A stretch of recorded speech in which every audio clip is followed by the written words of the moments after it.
the opinions, values, and policies of Radyo Natin. Radyo Natin shall not be held liable for any views or opinions expressed during this program.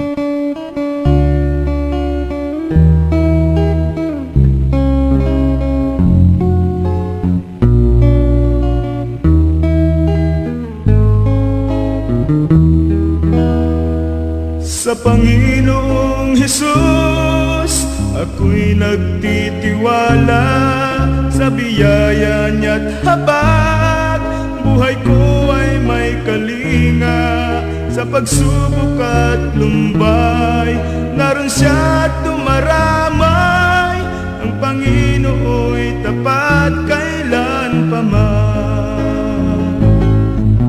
Biyaya niya't habag sa buhay ko'y sapat, di man karapat dapat na ako ay maligtas. Pag-ibig niya'y di nag-iba, di tulad ng iba.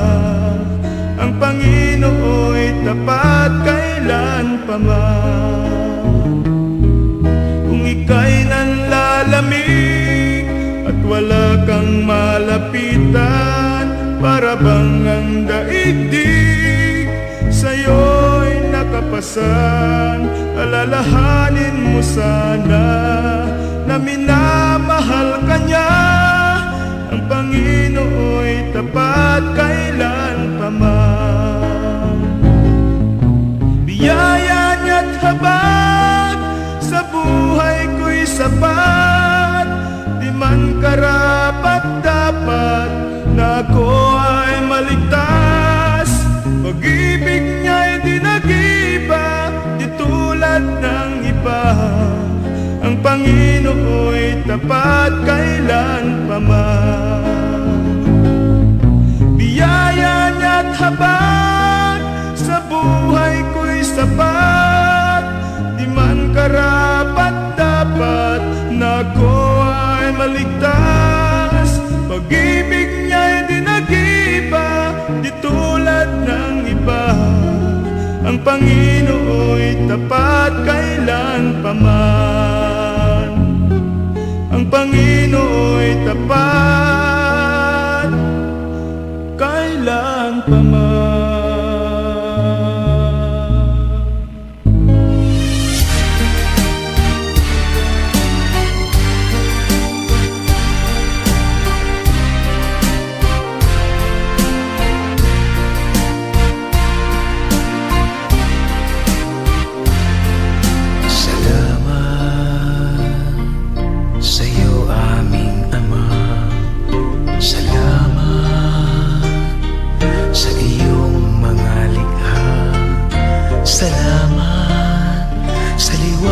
Ng araw at buwan, salamat sa iyo, O Diyos.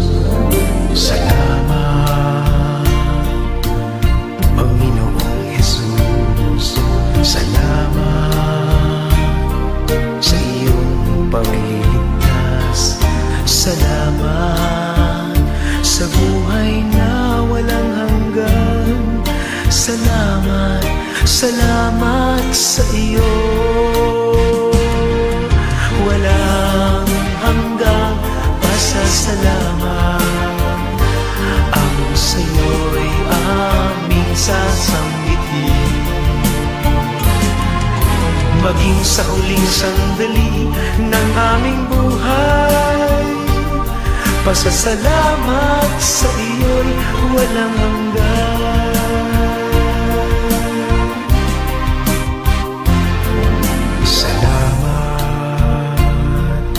Espiritong banal, salamat sa liwanag ng buhay.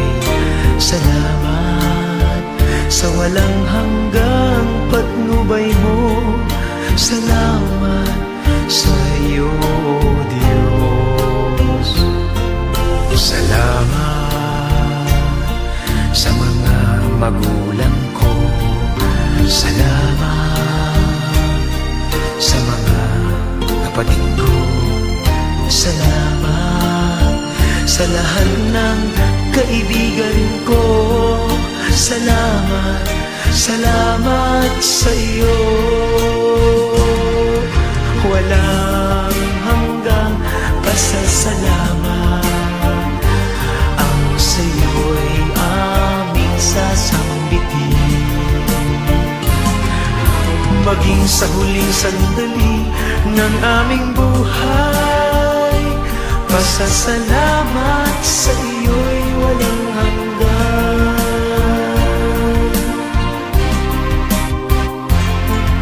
Salamat sa bawat pagsubok. Salamat sa tibay ng loob. Salamat sa landas ng pagbabago. Salamat sa iyo, O Diyos. Salamat sa wagas na pag-ibig mo. Salamat, inibig mo ako. Salamat sa bawat taong nagmamahal. Salamat, salamat sa iyo. Walang hanggang pasasalamat ang sa'yo'y aming sasambitin. Maging sa huling sandali ng aming buhay, pasasalamat sa iyo'y walang hanggan. Walang hanggang pasasalamat ang sa'yo'y aming sasambitin.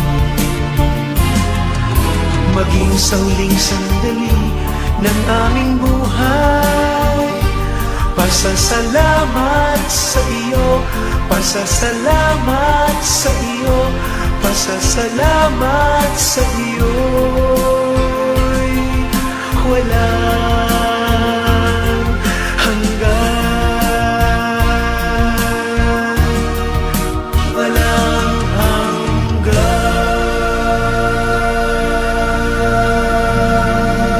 Ipan ang pagkakakiyong ilakas, Jesus muling darating. Mga manlalakbay, kayo'y magalak. Jesus muling darating. Ito ang tinig ng pag-asa, isang palatuntunang masayang nagsasabing si Kristo'y muling darating. Tiyak na darating at malapit nang dumating. Kaya't kaibigan, pumadakang siya'y salubungin. Siya'y darating, siya'y darating, Jesus muling darating. Isang mapagpalang araw po sa inyong lahat, mga ginigiliw naming mga taga-subaybay, sa lahat po ng naabot ng tinig ng programang ito. Binabati ko po kayo ng isang mapagpalang umaga. Ano po? Magandang umaga po sa inyong lahat. Narito pong muli ang programang Ang Tinig ng Pag-asa. At ito po ay patuloy na inihahatid sa atin ng Adventist World Radio at ng Adventist Community Services. Ano po? Tayo po ay napapakinggan sa radyo natin 101.7 dito po sa San Jose Occidental, Mindoro. At yan po ay tuwing ganap na alas 10 hanggang alas 11 ng umaga. Ano po? Kayo pong lahat ay inaanyayahan ko muli sa lahat po ng naabot ng tinig ng programang ito, ang Tinig ng Pag-asa. Saan man po kayong dako naroroon ngayon, mula sa Abra hanggang sa Magsaysay, ano po, at sa iba't ibang probinsya na karatig ng Occidental Mindoro. Kayo pong lahat ay inaanyayahan kong tayo pong muli ay makinig sa ilang sandali lamang naman po, mga sandaling oras lang ng tinig o ng salita ng ating Panginoon. Narito pong muli ang inyong makakasama sa loob ng isang oras na pag-aaral ng salita ng ating Panginoon, Brother June Hilario. Ano po? So, bago po tayo magsimula o magpatuloy ay siyempre dako po muli tayo sa ating mga pagbati sa ating ilang mga kaibigan, mga kapatid at mga kababayan. Ano po? Siyempre, una nating binabati yung ating station manager, ano po, si Ma'am Brenda Dais, ano po. At gayon din siyempre yung ating pogi na kasama ngayon, si Sir Robert Bacares, at na siya pong nasa control, ano po. At siyempre, binabati natin ang lahat ng mga taga San Jose, ano po, happy fiesta po sa inyong lahat. Ano po, at siyempre yung aking kaibigan diyan sa Pag-asa, ano po, sa Barangay Pag-asa, yung may-ari ng Noros welding shop, si Kuya Bernabe, ano po, Kuya Bombit, isang mapagpalang araw sa iyo. At siyempre sa kanyang mga workers, ano po, binabati ko kayo ng isang magandang umaga. At kay Jomel at kay Randy, ano po, na sila'y gumagawa ngayon ng ating ceiling diyan sa Seventh-day Adventist Church diyan sa Magsaysay. Isang mapagpalang araw sa inyo mga kaibigan ko, ano po. At siyempre, bumati tayo ng ilang mga kapatid natin diyan sa Magsaysay na, ano po, na hindi na natin sila kayang isa-isahin maging sa San Jose, ano po. Hindi natin mabilang yung ating mga kaibigan at mga kapatid na naririyan, ano po. Babati lang po tayo ng ilan sa Magsaysay, ano po. Ang Carion family, ang Cayetano family, Castillo family, ang Ganoria at ang Mopia family, at yung iba pa po na aking hindi na kayang banggitin ay isang mapagpalang umaga po ang bati ko sa inyong lahat. Gayun din sa mga taga-Silad, ano po, ang Peria family, sa Gapasan, Lainis family, ano po, at sa Burirawan, may mga kaibigan at mga kapatid tayo dyan, ang Saligumba family, ano po, at sa Banban, sa Kalatsutsi, sa Hinango, sa Kalawag, sa Tilaga, ano po, sa Kalawag yung ating isang masipag na elder dyan, talagang napaka masipag niyan, ano, si Brother Samson Tibidad, ano po, isang mapagpalang umaga sa iyo. Ano po, at siyempre sa Kaguray, yung ating kaibigan dyan, si kapatid na Butsoy Manalo, ano po, isang mapagpalang araw sa iyo. At siyempre sa mga taga-Tilaga, gabi-gabi andyan tayo, ano po, panghuling gabi na natin mamaya. Ano po, muli nating binabati yung ating mga kaibigan at siyempre yung ating kapitan dyan sa Tilaga, kapitan ng barangay, ano po, Barangay Kaguray. Isang mapagpalang araw po sa inyong lahat.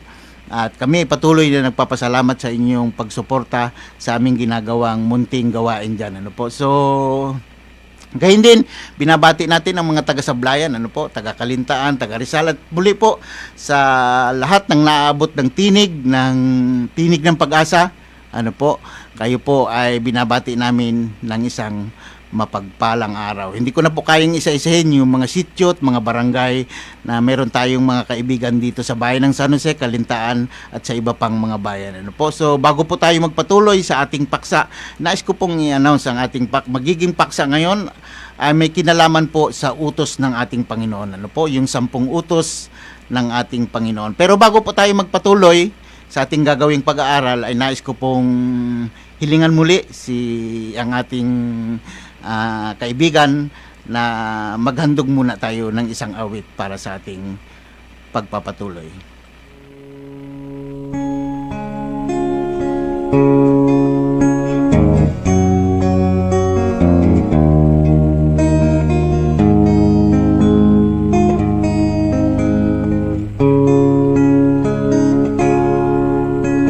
Ako ay aawit sa'yo, o Panginoon, habang mayroon pang pagkakataon. Marami pang mga taong landas mo'y hindi matuntun. Gamitin mo ang awit ko sa pagmimisyon. Sa simpleng himig kong ito'y iyong dinggin, at naway tugunin ang aking hiling. Ako ay aawit sa'yo, O Diyos. Pakinggan mo ang pagsamo ko. Ako ay aawit sa'yo, Jesus, ngayon, bukas, at magpakailanman.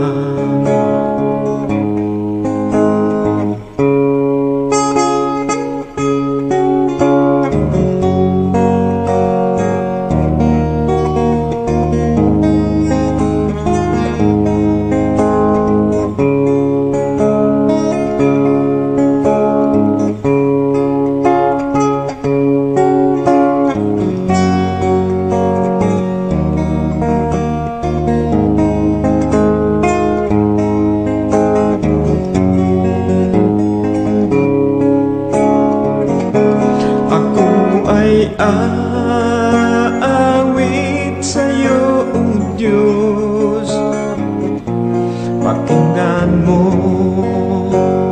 ang pagsamo ko. Ako ay aawit sa'yo, Jesus, ngayon, bukas, at magpakailanman.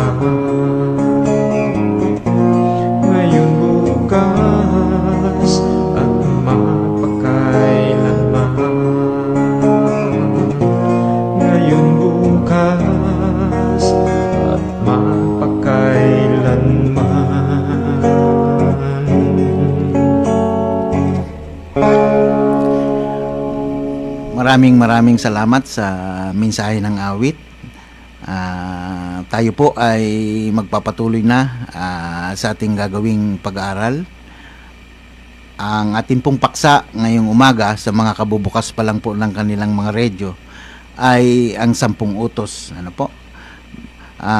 Alam natin na hindi lang 10 ang utos ng ating Panginoon. Ano po? Pero nais kong balikan lang yung kasaysayan na kung saan ibinigay ng ating Panginoon itong 10 utos sa kanyang bayan. Ano po?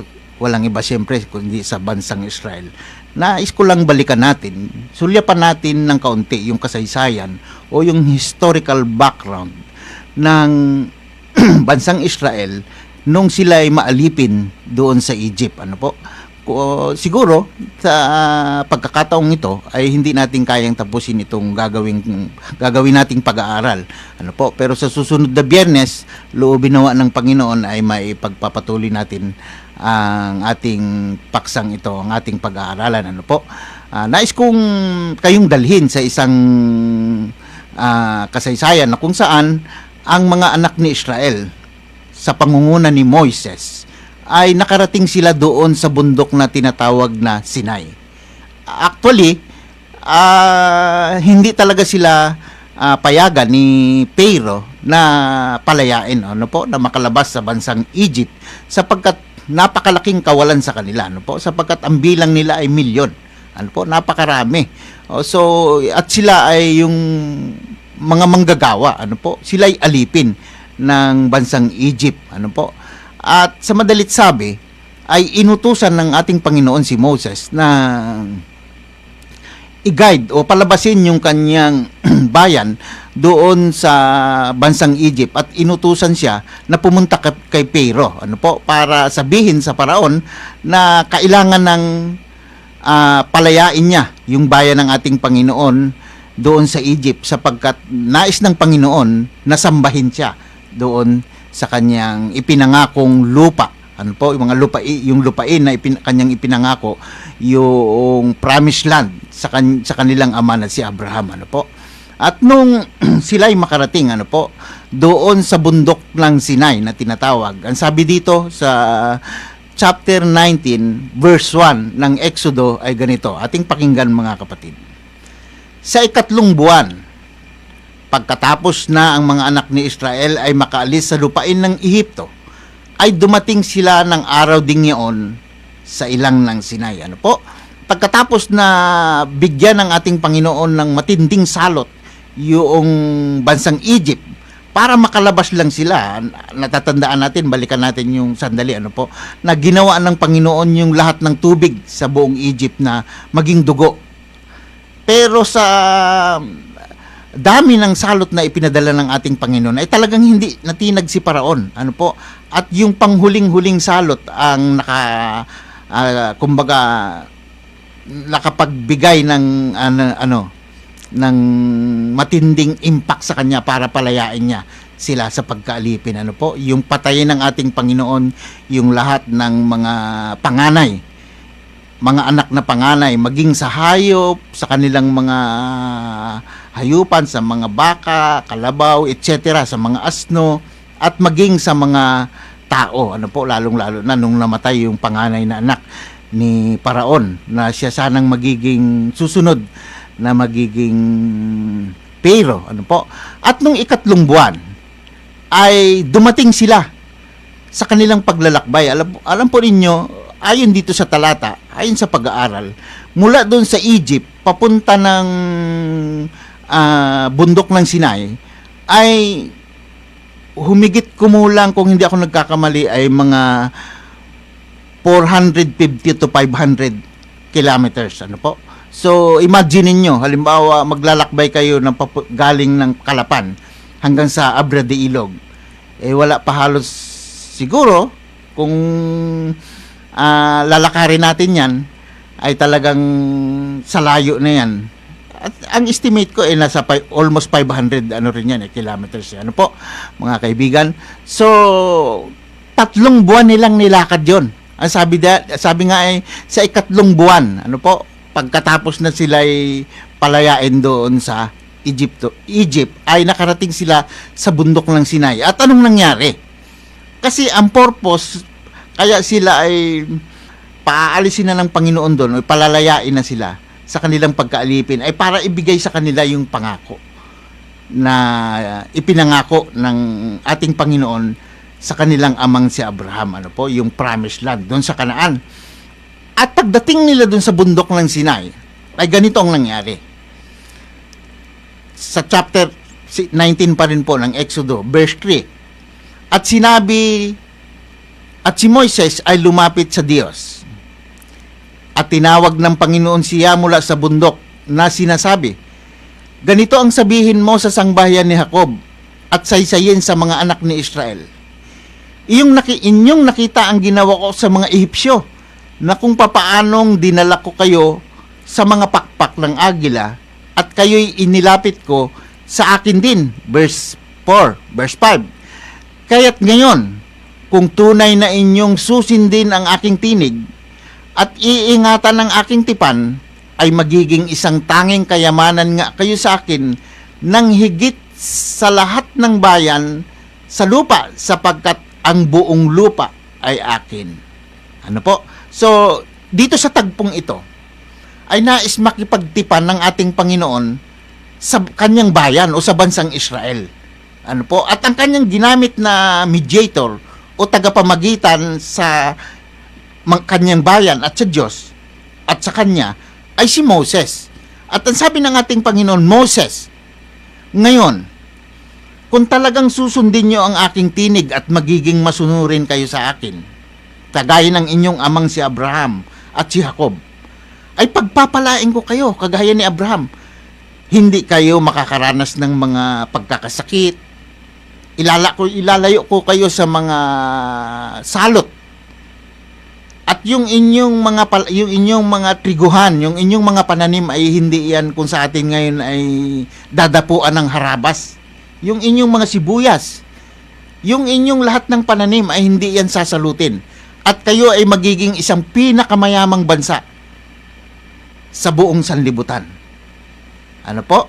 So, ang sabi ng ating Panginoon sa 5, ulitin ko lang yung basa, kaya't ngayon, kung tunay na inyong susundin ang aking tinig at iingatan ang aking tipan, ay magiging tanging kayamanan nga kayo sa akin. So, talagang pagiginhawahin sila ng ating Panginoon. Ano po ang nangyari? Pagkatapos na makipag-usap ni Moses sa ating Panginoon, ganito ang nangyari. At dumating si Moises at tinawag ang matatanda sa bayan, yung mga leader, ano po, yung mga elders, sapagkat wala pa noong mga priests, ano po, tinawag ni Moises yun upang ipaalam yung sinabi sa kanya ng ating Panginoon, na makikipagtipan ang Panginoon sa kanila. Sabi po ay ganito, tuloy natin sa verses 7 and 8. At ipinahayag sa harap nila, dun sa mga elders, ang lahat ng salitang ito na iniutos sa kaniya ng Panginoon. At ang buong bayan ay sumagot at nagkaisa at nagsabi, yaong lahat ng sinalita ng Panginoon ay aming gagawin. At ipinagbigay alam ni Moises ang mga salita ng bayan sa Panginoon. So, yung sabi ng Panginoon, yung kanyang pangako na sila'y pagpapalain kung susundin yung kanyang mga utos, ay ipinag-alam yun ginihatid yun. Ipinaalam ni Moses sa mga elders, dun sa mga pinuno ng bayan. Ano po? Sapagkat napakarami nila, milyon nga sila. Ano po? Sa bilang. So, sumagot naman yung bayan, nagkaisa sila, yung buong Israelita. Sabi nila, Moses, ipaabot mo naman sa Panginoon na lahat ng kanyang sasabihin ay aming gagawin. So nagkaroon ngayon ng tinatawag na covenant, o yun sa salitang Hebreo kung ating pag-aaralan ay vret or beret. Ibig sabihin agreement between two parties. Ibig sabihin kasunduan sa panig ng dalawang partido, o sa panig ng dalawang partido ng Diyos, sa partido ng Diyos at sa partido ng tao. Nagkaroon sila ng kasunduan o yung tinatawag na tipan. Anong sabi ng Panginoon? O sige, sundin niyo ako. Pagpapalain ko kayo. Sabi naman ng mga tao, sige Panginoon, susundin ka namin. Yun ang naging kanilang agreement. Parang halimbawa, magbigay ako ng isang halimbawa, mga ginigiliw kong mga tagapakinig at mga taga-subaybay at mga kababayan. Po, halimbawa, parang ganito. Yung isang kasintahan, ay nagkaroon sila ng agreement o tipanan na sila ay magtatagpo, halimbawa, ngayong piyesta dyan sa plaza, sa ganap na alas 7 ng gabi. So, nagkasundo sila. Sabi nila, o sige, magkikita tayo doon sa ganap na alas 7 ng gabi. Kapag yung kanyang kasintahang lalaki ay pumunta ng plaza at yung babae ay hindi siya sinipot, kumbaga inindyan siya, ay hindi siya tumupad sa kasunduan o agreement or tipanan. So, ganun ang nangyari. Naging bagam na mababaw yung aking ginawang ilustrasyon. Ganun ang nangyari sa pagitan o sa panig ng Panginoon at ng mga tao. Nagkaroon ng agreement between two parties. So, ngayon, nung magkasundo ang bayan o yung mga tao at ang Panginoon na magkaroon sila ng tipanan, ang sabi ng ating Panginoon kay Moises, o sige, bumaba ka Moses sa bayan at sabihin mo ay ganito. Sa verses 10 and 11, ganito po atang sinasabi. At sinabi ng Panginoon kay Moises, pumaroon ka sa bayan at papagbanalin mo sila ngayon at bukas, at labhan nila ang kanilang mga damit at humanda sa 3 araw, sapagkat sa 3 araw ay bababa ang Panginoon sa paningin ng buong bayan sa ibabaw ng bundok ng Sinai. At kung ating pag-aaralan, mga minamahal kong mga kapatid, yung pagbaba ng ating Panginoon, bago bumaba ang ating Panginoon dun sa bundok ng Sinai, na kung saan ay nakarating sila doon sa loob ng 3 buwang paglalakbay nila galing doon sa Egypt, ay talagang bago sila humarap sa ating Panginoon, ang sabi ng ating Panginoon, Moses, paghandain mo ang bayan, papagbanalin mo sila, manalangin sila, ihingi na nila ng kapatawaran yung kanilang mga kasalanan at maligo ang lahat. Imagine natin mga kapatid, parang pag tayo ay sasamba sa Panginoon, talagang naghahanda tayo, naliligo tayo, talagang ginagayakan natin yung ating mga sarili na malinis sa harap ng Panginoon, sinusuot natin yung magagandang damit natin. Ganon din ang utos ng Panginoon. At kung pag-aaralan pa natin, ang sabi ng ating Panginoon, wag muna sumiping yung mga lalaki dun sa kanilang mga asawang babae. Magpakabanal muna kayo, sapagkat sa loob ng 3 araw mula nang makipagtipan kayo sa akin, na susundin niyo yung aking mga utos, ay bababa ako sa bundok na ito sa loob ng 3 araw. At nung bumaba ang Panginoon, ay talagang labis na natakot ang mga tao at naglagay si Moses ng boundary para hindi makalapit doon ang mga tao. At yung bundok, alam niyo po ba, binalot itong lang makapal na ulap na napakaitim para hindi makapenetrate doon yung kaluwalhatian ng Panginoon, sapagkat kapag nakapenetrate doon o nakatagos doon yung kaluwalhatian ng ating Panginoon sa mga ulap na yon, ay patay ang mga tao. At nagkaroon ng matinding kidlat, malakas na kidlat at kulog, at talagang umuusok yung bundok, lumiliyab yung bundok, at yumayanig yung lupa. Talagang natakot sila. At pagkatapos nun, nung bumaba ang ating Panginoon, ay nakipag-usap mismo sa pandinig ng buong bayan ang ating Panginoon. At doon na nga po, ibinigay yung tipan. Ano po? Actually, yung 10 utos, hindi talaga yun ang tipan, kundi bahagi lang yun ng kanilang tipanan. Yun ang sabi ng Panginoon, sundin nyo ito. Itong mga utos ko na to, sundin nyo. At sabi ng mga tao, sige Panginoon, susundin namin yung utos mo. Yung kanilang kasunduan, yun ang agreement. Yun ang tinatawag na tipan or bret or beret. Ano po sa salitang Hebreo? Ano po yung ibinigay niyang utos sa kanila na sabi niya ay sundin? Una, ating pong puntahan dito sa chapter 20 verses 1 hanggang 17 ng Exodo. Ang sabi doon, huwag kang magkakaroon ng mga ibang Diyos sa harap ko. Ito po yung unang utos. Ikalawa, huwag kang gagawa para sa iyo ng larawang inanyuan. Ano po, bagaman ang Panginoon ay hindi lang 10 utos, napakaraming utos ng Panginoon. Ano po, pero sa pag-aaral, ano po, ating sabi ng mga Bible scholars at ng mga talagang mga dalubhasa, ano po, na pagdating sa moral law, ay ito, yung utos ng ating Panginoon, ang may pinakamataas na standard pagdating sa pag-ibig. Ano po? Ikatlo, ang sabi dyan ay, huwag mong babanggitin ang pangalan ng Panginoon mong Diyos sa walang kabuluhan. Habang lumalabas ito sa bibig ng ating Panginoon, ay yumayanig, umuusok ang bundok nun. At talagang mismong hindi lang ito basta-basta si Moses ang nagsalita sa kanila. Kung hindi mismong napakinggan nila ang tinig ng ating Panginoon. Kung ating babalikan lang yung kasaysayan, mga kapatid, ano po, mga kaibigan at mga minamahal kong mga kababayan, talagang anong palad nila na talagang nakakausap nila ang Panginoon nung panahon na yun at na talagang nasasaksihan nila yung kadakilaan ng ating Panginoon. Ano po? So, ang ika-4 ay alalahanin mo ang araw ng Sabat upang ipangilin. Ika-5, igalang mo ang iyong ama at ina. 6, huwag kang papatay.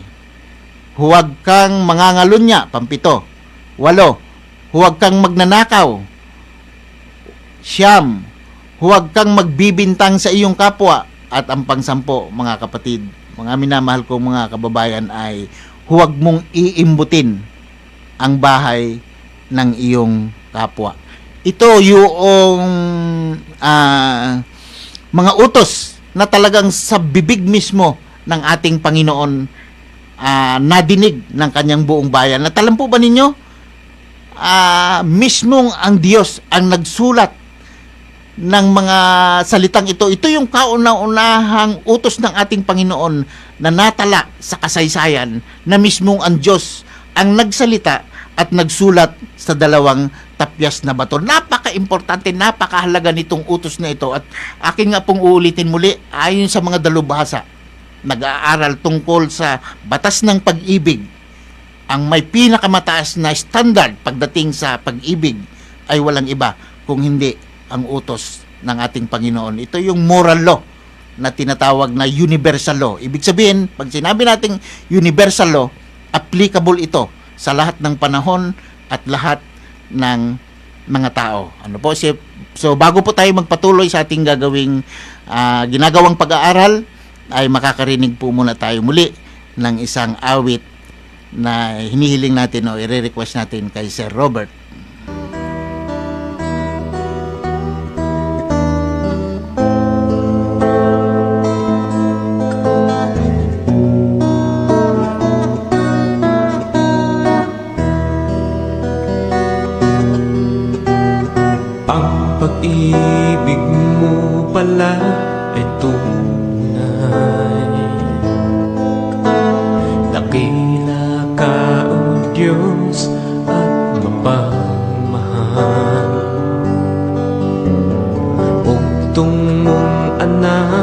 ay ibinigay. Hinandog sa aming kasalanan, huwag nating hayaan mawala ang kaligtasan itinakda. Huwag tayong mag-alinlangan pa, pagkat ang Diyos ang may gawa.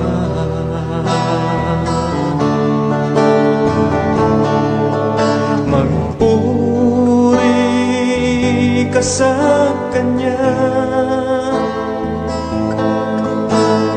at luwalhatiin Siya. Magpuri ka sa Kanya at paglingkuran Siya. Ang pag-ibig mo pala ay tunay, dakila ka, O Diyos, at mapamahal. Bugtong mong anak ay ibinigay, inandog sa aming kasalanan. Huwag nating hayaan mawala ang kaligtasang itinakda. Huwag tayong mag-alinlangan pa, pagkat ang Diyos ang may gawa.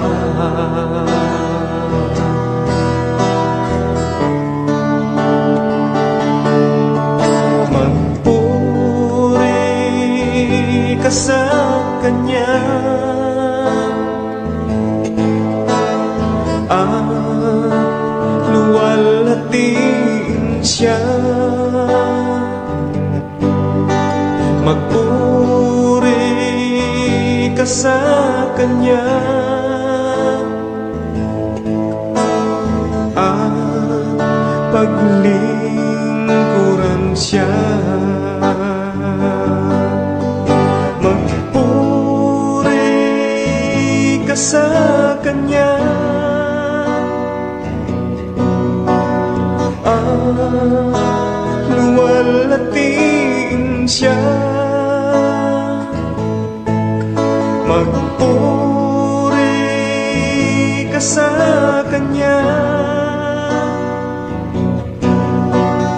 at paglingkuran Siya. At paglingkuran Siya.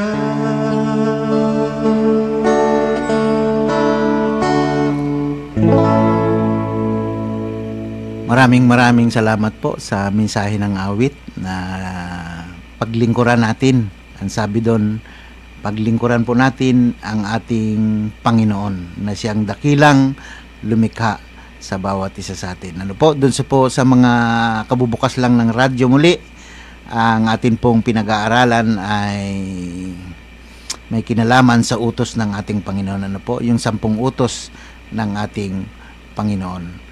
Pagkatapos, nais kong balikan, mga minamahal kong mga kapatid at mga kaibigan, mga minamahal kong mga kababayan, ano po, yung tagpo na kung saan ay nakipagtipan ng ating Panginoon sa bansang Israel, ano po. Alam po ba ninyo kung gaano katapat ang bansang ito, ano po? Nais kong dalhin kayo muli doon sa tagpo na kung saan, sa isang senaryo na kung saan ay nandun pa sila sa bundok ng Sinai, ano po. Ang sabi ay ganito, sa Deuteronomy chapter 4, verse 13, ang wika ay ganito. At kaniyang ipinahayag sa inyo ang kaniyang tipan, na kaniyang iniutos sa inyong ganapin sa makatuwid bagay ang 10 utos na kaniyang isinulat sa 2 tapyas na bato. At ang mga salitang ito ay sinalita ng Panginoon sa buong kapisanan ninyo, sa bundok, mula sa gitna ng apoy, sa ulap at sa sali-salimuot ng ulap ng kadiliman ng malakas na tinig, at hindi na niya dinagdagan pa, at kaniyang isinulat sa 2 tapyas na bato. At kaniyang ibinigay sa akin, ibinigay kay Moises, pagkatapos na makipagsalitaan sa kaniya sa ibabaw ng bundok ng Sinai, ang 2 tapyas ng patutuo, ang mga tapyas na bato na sinulatan mismo ng daliri ng Diyos. So, pagkatapos na makipagtipan ang Panginoon sa kanila, ang bayan ng Diyos ay makipagtipan sa ating Panginoon. Nagkaroon yung tinatawag na kasunduan nga. Ano po? Tipan, kasunduan, agreement, vret. Isa lang pong ibig sabihin nun. Ibig sabihin, kasunduan sa pagitan ng 2 partido. Muli ulitin ko lang, sa pagitan ng Diyos at ng mga tao, nagkaroon sila ng kasunduan. Ano yung kanilang kasunduan? Ano yung kanilang tipan? Hindi po yung 10 utos, bahagi lang yun ng tipan. Ang kasunduan po nila ay susunodin nila ang ating Panginoon. Lahat ng kanyang sasabihin ay susundin nila. Yun ang kanilang naging agreement. Kaya, nagbigay ngayon ang ating Panginoon ng kanyang utos sa mga tao at talagang siya ang nagsalita sa kanila ng harapan. Umuuga nga yung bundok at napakalakas ng kulog at kidlat. Siguro ang isa sa bagay na nakikita ko rin doon, hindi naman talaga yun siguro ang purpose, ay para malaman ng tao kung gaano yung kapangyarihan ng ating Panginoon. Na pagbaba ng Panginoon doon sa bundok ay talagang yanig. Maging yung bundok ay balot na balot ng ulap na napakadilim. So, katatapos lang nila na madinig yung salita ng ating Panginoon. Siyempre, mahaba yon. Hindi sa isang tao na mag-uutos ng ganong kahaba ay tulad na lang nung araw ng Sabat, ay marami pa dong sinabi ang ating Panginoon Hindi mo matatandaan yon. Pero sa bagay, kung marami kayo, milyon sila, ay palagay ko'y matatandaan yon. Pero para hindi makalimutan, ay talagang sinulat mismo ng daliri ng ating Panginoon sa 2 tapyas na bato. At ano po ang nangyari? Umakyat si Moses doon sa bundok ng Sinai, sapagkat pinaakyat siya ng ating Panginoon. Sabi, umakyat ka Moses dito sa bundok ng Sinai. Alam po ba ninyo, hindi kumain si Moses ng mahabang panahon. Pag akyat niya doon sa bundok ng Sinai, nakipag-usap sa kanya ang ating Panginoon. At isinulat ng ating Panginoon sa 2 tapyas ng bato yung kanyang mga utos para dun sa kanilang tipanan. At alam po ba ninyo ang nangyari? Ganito, Nang panahong yaon ay sinabi sa akin ng Panginoon, humugis ka ng 2 tapyas na bato na gaya ng una at sampahin mo ako sa bundok at gumawa ka ng kaba na kahoy. Alam po ninyo, bakit ito yung binasa ko? Mga kababayan ko, mga minamahal kong mga kababayan, 40 araw lang ang nakaripas na nawala si Moises sa paningin ng mga Israelita, ng bayan ng Diyos. Kumbaga sa atin, yung ating leader halimbawa sa church o sa simbahan, o kung anumang asosasyon halimbawa meron tayo, nagkaroon tayo ng agreement doon. Pagkatapos yung ating leader ay nagpaalam, halimbawa sabihin na dahil ang pinag-uusapan natin ay may kinalaman sa spiritual na mga bagay, halimbawa yung isang leader ng iglesia ay may kasunduan kayo doon sa ating Panginoon. Halimbawa, umalis lang siya, nagpaalam na wala ng 40 araw. At pagkatapos, yung kasunduan ay sinira nyo agad. Alam po ba ninyo, pagbaba ni Moses, galing doon sa bundok ng Sinai, hindi niya alam na yung kanyang kapatid na si Aaron ay niligalig na pala ng mga tao. At hinahanap na si Moises na alam naman nila kung saan pumunta na nakipag-usap sa ating Panginoon. Bakit wala pa siya? Ilang araw na, matagal na, pinabayaan niya na tayo. Galit na agad sila at alam po ba ninyo kung ano yung ginawa? Halos patay na nga yung ibang mga tapat sa ating Panginoon. Galit na galit sila at alam pa ba ninyo ang kanilang ginawa? Nag-request sila doon sa kapatid ni Moses na si Aaron, na igawa sila ng bagong Diyos. Sa galit din ni Aaron, ay, sige ka, kung gusto nyo talaga, sinira nyo na kaagad ang inyong tipan. Hindi ba kasasalita lang ng ating Panginoon? Kasasabi lang ng ating Panginoon sa atin, nakipagtipan tayo sa ating Panginoon? Pero ngayon, bakit gumagawa na kaagad kayo nagre-rebelde na kaagad kayo? At sa madaling kwento, humingi si Aaron ng mga ginto nilang daladala at gumawa sila ng isang guyang baka at kanilang sinamba. At pagbaba ni Moises, talagang naaktuhan niya na yung tipan na kakapahayag lang ng ating Panginoon dun sa bundok ng Sinai. Nakita pa nila yung kalwalhatiin ng ating Panginoon. Nakita nila kung paano yumanig yung bundok. Nakita nila yung malalakas na kidlat at mga kulog. Nakita nila yung kapangyarihan ng ating Panginoon na nagpadala ng 10 salot doon sa Egypt. Hanggang sa makarating sila doon, pinapatnubayan sila. Pag gabi ay may tumatanglaw sila na isang haliging apoy na nagagad sa kanilang landas para hindi sila maano sa dilim, nangapa sa dilim. At pag araw naman ay sa kainitan dahil disyerto, ay mayroong isang makapal na ulap na tumataklob sa kanila para maging kulimlim yung kanilang nilalakaran. Nakita nilang lahat ang kapangyarihan ng ating Panginoon. Sabi nga doon ay, iniligtas ko kayo, dinala ko kayo dito na pamamagitan isang makapangyarihang mga kamay. Pero anong sabi? Nung makita ng banal na kasulatan, nung makita ni Moises mismo yung mga tao, ay sumasamba na dun sa guya. Sandali lang nakalimutan nila yung kanilang tipanan. Ano po? Yung kanilang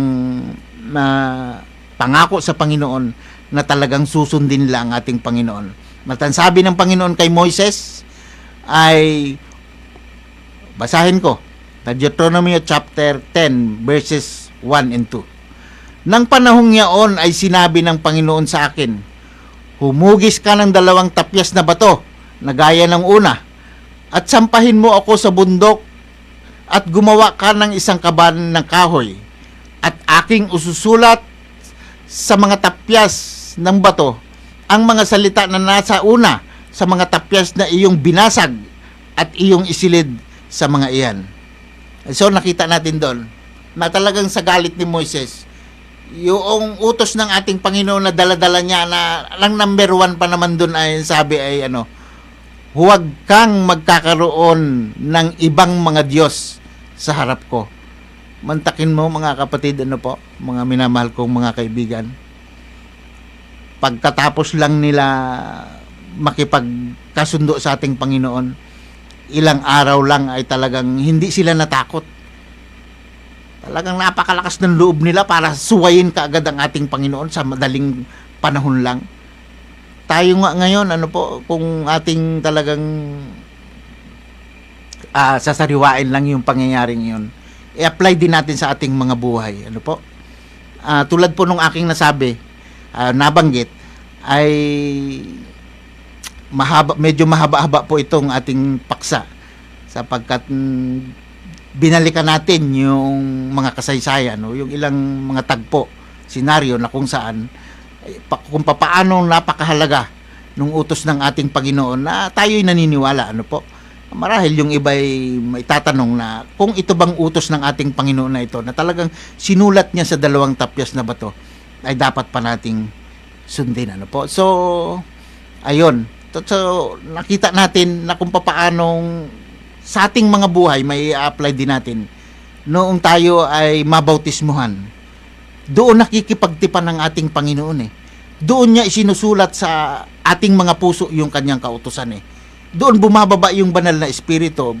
Well, madadaanan natin ito sa ating patuloy na pag-aaral. Loobin ng Panginoon sa susunod na Biyernes, ating talakayin uli ito. Talagang sa sandaling tanggapin natin ang ating Panginoon, sampalatayanan natin yung kanyang mga salita. Ay isinusulat ng Panginoon, ang sabi doon sa Hebreo at sa Jeremiah, na ang pakikipagtipang gagawin niya uli sa atin ay hindi nakagaya ng pakikipagtipan niya nung una, na yung kanyang utos ay sinulat niya sa 2 tapyas na bato. Sa huling panahong ito, ang Panginoon ay nakikipagtipan sa atin sa buong mundo, hindi lang sa piling ang mga tao ng mga Israelita, kundi sa lahat ng sasampalataya sa Kanya. At sa sandaling sumampalataya tayo, nakipagtipan tayo sa ating Panginoon, tinanggap natin yung bautismo, isinusulat mismo ng daliri ng ating Panginoon sa pamamagitan ng Holy Spirit yung kanyang mga utos sa ating mga puso, sa ating mga isipan.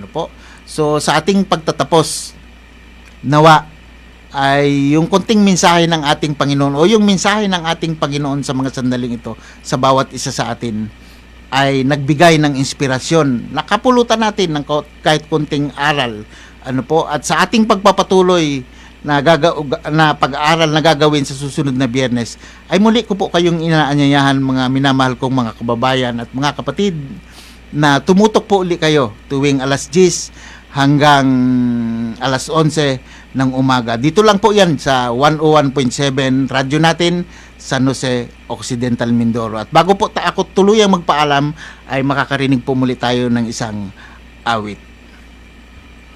Agos ng tubig sa batis ay lumalagaslas sa tabi ng bato, ito'y humahampas.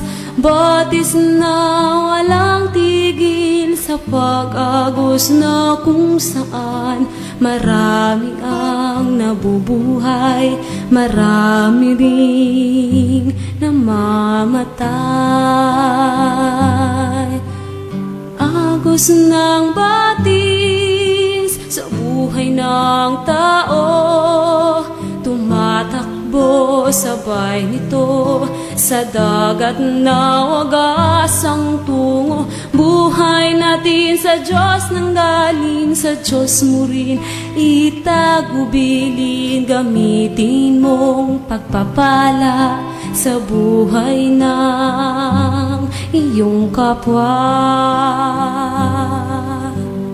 Ang buhay ng mga tao dito sa mundo ay tulad ng isang batis, umaagos na kay bilis. Mahirap man kung iisipin, ngunit kung itagubilin, batis man sa agos mo ay may tuwang mamamasdan. Agos ng batis sa buhay ng tao, tumatakbo sabay nito sa dagat na wagas ang tungo. Buhay natin sa Diyos nang galing sa Diyos mo rin itagubilin. Gamitin mong pagpapala sa buhay ng iyong kapwa.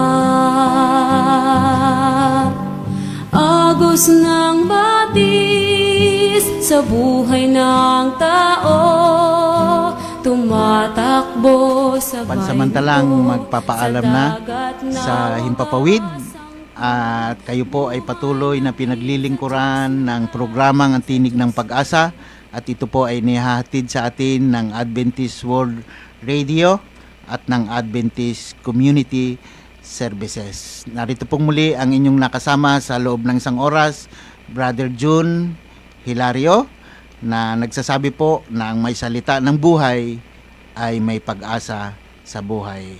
Hanggang sa muli po, kayo'y aking naanyayahan. Magandang umaga po sa inyong lahat. Siya'y darating, siya'y darating.